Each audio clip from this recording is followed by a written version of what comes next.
सारे क्रिसमस का केक कटना तो याद आया, हुजूर दा मिलाद ना याद आया।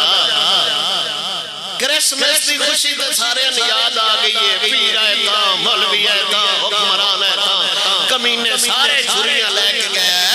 और ते और रह गई। आखिर साडे तो हाथ चा जाओ, हुण ते ऑनलाइन तुसां डायरेक्टली मीडिया ते सुन लिया। साडे मुल्क पाकिस्तान दा वजीरे मजहबी अमूर कुत्ता ए बयान दे रहा सी, लोग समझदे नसी मजहबी अमूर दे वजीरां ते दरसां वाले ते मसीतां वाले साडे कोल आउंदे ने। मैं जितनियां भी अज तक फाइलां साइन कीतियां ने, या ओ चर्चां दियां हाईयां, या मंदरां दियां हाईयां, या गुरुद्वारे दियां हाईयां, मैं असी ईसाइयां दी मदद करने आ, असी हिंदुआं दी मदद करने आ, असी दरसां वालियां दी मदद नहीं कर सकदे, असी मसीतां दी मदद नहीं कर सकदे।